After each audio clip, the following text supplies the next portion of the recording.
Hey everyone, and welcome to this deep dive. We're going to Germany today, Germany. to a city called Zweibrücken. Oh, cool. And, you might be thinking, what's so special about Zweibrücken? Yeah? Well, it's at the center of a real estate deal Uh-huh. that some are claiming has massive global implications. Wow. We're talking about a potential transfer of power, like a shift in the global landscape. Really? And it all stems from a seemingly ordinary property transaction. Huh. Interesting. I know, right? Intrigued. Definitely, I am. What have you found out? Well, it's really fascinating how this story intertwines like history and law Oh, wow. and even a bit of economics. Okay. We've got historical accounts, legal analyses, and economic overviews of Zweibrücken Oh. to kind of help us unpack this whole thing. That's a great start. So let's set the stage first. Okay. Zweibrücken. Mm-hmm. It's not some tiny village. Oh. It covers a whopping 7,064 hectares. Wow. That's big. That's bigger than Manhattan. No kidding. Yeah, and it's also strategically located near major cities like Saarbrücken and Kaiserslautern. Got it. And it's got easy access to major highways like the A8 and A6. So well connected. Yeah, and historically it's a place with a rich past, Mm-hmm. full of dukes and castles, Castles. and even a famous stud farm. What a stud farm. Yeah, for horses. Oh, okay. That makes more sense. I was picturing something else. Well, we could talk about that later. But- Please. Okay, so it's important to understand this historical backdrop Okay. because it sets the stage for the U.S. military presence in Zweibrücken Right. after World War II. Okay, so after the war. Yeah, specifically, the U.S. forces were stationed at the Kreuzberg Kaserne. Kreuzberg-Kaserne. Yeah, it's a military base Okay. that fell under NATO jurisdiction. NATO. Yeah, and the NATO Troop Statute. That sounds serious. Yeah, so what does that even mean for the Kreuzberg Kaserne? Well, essentially, it means that the Kreuzberg-Kaserne wasn't just subject to German law. Uh-huh. It operated under a separate set of rules, governed by international agreements. So, like its own little world. Kind of, yeah. Now, fast forward to 1993, Okay. a pivotal year for Zweibrücken. Pivotal how? Well, the U.S. military decides to pull out, Okay. and here's where things get a little unusual. Okay, I'm listening. They hand part of the Kreuzberg-Kaserne back to Germany, Right. as you'd expect, but another portion Yeah? is given to the Dutch armed forces. Hold on, why would they give part of it to the Dutch?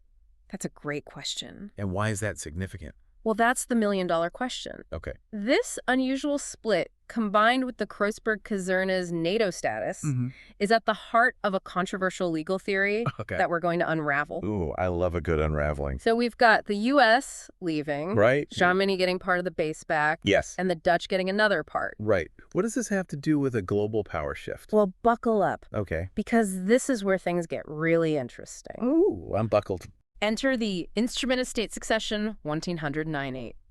Instrument of State Succession, 1809-8. Yeah, What is that? it's a document Okay. that some claim is the key to understanding this whole situation. Okay, a mysterious document. A little bit, yeah. I'm all ears. This is where things get controversial. Okay. Some people claim this document is disguised as a simple real estate contract Uh-huh. under German law, but it's actually packed with clauses relating to international law. Oh, wow, so sneaky. And get this, it supposedly claims that the sale of the Kreuzberg-Kaserne, Yeah. especially the part given to the Dutch, Okay. wasn't just a property transaction. Oh, was it? It was a deliberate legal maneuver designed to transfer sovereign rights. Sovereign rights. Yeah. Like control over nations. Well, that's what some people are claiming. And Yeah. it gets even wilder. Wilder. They say this document ties itself to all existing international treaties. All of them. Yeah, of NATO and the UN. Whoa, whoa, whoa. Back up a second. Okay. So they're saying because the Kreuzberg Kaserne was under NATO jurisdiction, Right. it was like selling a piece of NATO itself. Exactly.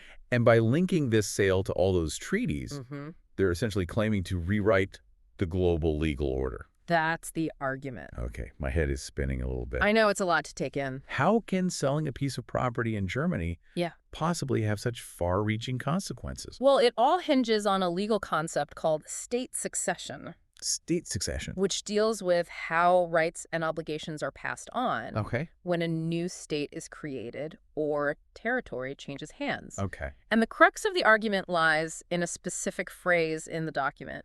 Which of all rights, obligations, and components. Wait, are they saying this sale created a new state Not exactly a new state in the traditional sense, Okay. but a new entity with unprecedented power. Out of a military base. Well, that's the heart of the controversy. So all rights includes control over the entire planet. They're interpreting all rights to include sovereign rights tied to the Kreuzberg-Kaserne Okay. because of its NATO status. So they're saying that selling the base was like selling a piece of NATO, Yeah, and by extension, a piece of global governance because of all those treaties. you got it. Wow. And to make things even more complex, they argue that because NATO and UN member states haven't actively challenged this document since 1998, Yeah. they've essentially given their tacit consent to this transfer of power, Tacit consent. meaning by not saying anything. So by not saying anything, all those countries unknowingly signed away their sovereignty. That's what they're claiming. This is starting to sound a bit like a conspiracy theory. It definitely has that flavor, doesn't it? Yeah. But before we jump to conclusions, Okay. let's break down this document and see what evidence there is to support these claims. All right, let's separate fact from fiction. Exactly. What's the legal basis for this whole sovereign rights transfer idea? And is there any actual proof that this is what happened? Let's get into it. Okay, so let's delve into the specifics of this Instrument of State Succession 1.798. Okay. It's really intriguing how this document is allegedly disguised as a simple German real estate contract. Right, like trying to fly under the radar? Yeah, exactly. It's wild to think that something with potentially huge global consequences could be hiding in plain sight like that. It is pretty wild. And remember that phrase we talked about, all rights, obligations, and components. That's where they hang their hat. Okay. The document uses this broad language to encompass not just the physical property Okay. of the Kreuzberg-Kaserne, but also any sovereign rights attached to it. Because of its NATO status. Precisely. So they're saying that selling the base was like selling a piece of NATO itself. That's the argument. And because of all those treaties we talked about, like selling a piece of NATO is like selling a piece of the whole global system of governance. That's the gist of their argument. Okay. And it's a very bold interpretation of international law. Yeah, sounds like it. The document creates this chain of connections. Okay. The Zweibrücken deal is tied to NATO and the UN. Through that broad all rights language. Exactly. And then they argue that because countries continue to be members of these organizations, Yeah. they're tacitly consenting to the terms of this document.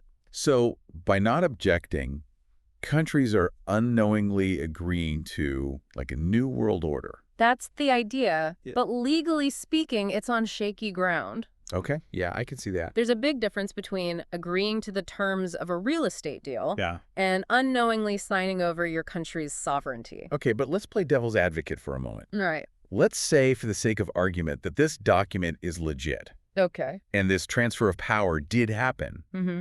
What would that even look like in practice? That's the million-dollar question, isn't it? Yeah. If this buyer now holds all these sovereign rights, why haven't we seen any evidence of that? Right. Like, why hasn't the world changed? Exactly. Maybe they're playing the long game. It's possible. Or maybe they're just biding their time, waiting for the right moment to, like, make their move. It's all speculation at this point. Yeah. But one thing the sources do point out is the lack of prosecution Okay. and the expiration of statutes of limitations. Wait, so they're saying that even if this deal was, like, illegal Mm-hmm.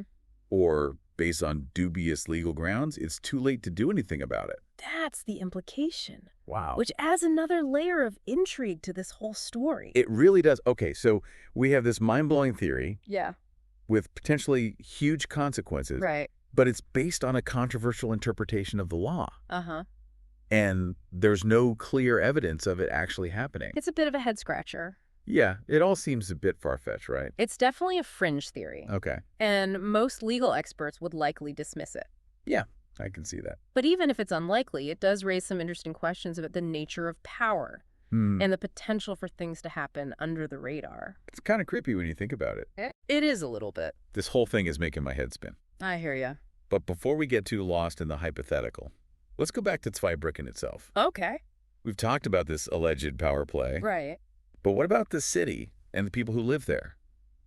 I mean, it's not some secret island fortress. No, It's a real place with a real economy. that's a great point. It's easy to get caught up in the global implications Yeah, and forget about the human side of things. totally. Zweibrücken is home to companies like Terex Cranes, Oh, yeah. John Deere, I know John Deere. and Peter Kaiser Shoes. Nice shoes. These are major global brands operating in a city Mm-hmm. that's supposedly the epicenter of a global power shift. It's a strange juxtaposition. It really is. Like, on one hand, you have this theory about a secret transfer of global power, Yeah. and on the other hand, you have people building tractors, And designing shoes. just going about their daily lives. Almost like these two realities are existing in parallel universes. Makes you wonder what else might be happening right under our noses. I know, right? Without us even realizing it. Exactly. It's a reminder that the world is full of mysteries, It is. and that things are often more complex than they appear. Very true. But before we get too philosophical, I want to loop back to this document. Okay. We've talked about the claims it makes, Right. but what about its origins? Good question. Who created it, and how did it come into existence? That's a question shrouded in as much mystery as the document itself. Ah. Yeah, the sources are a bit vague on the origins, Oh, really? which honestly adds to the whole air of conspiracy. It's like trying to trace the origins of a rumor. You hear whispers and hints, but no concrete answers. So we're left with more questions than answers. It seems that way. That's frustrating. Yeah.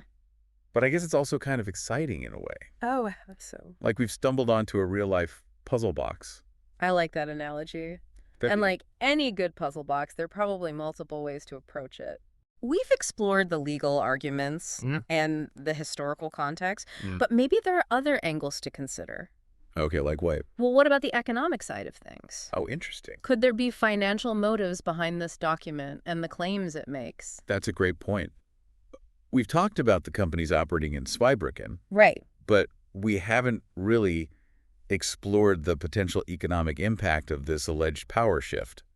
Yeah, if someone really did gain control over all those sovereign rights, wouldn't that have massive financial implications? It would totally stand to reason control over resources, Yeah. trade routes, international agreements. Uh-huh. All of that translates into economic power.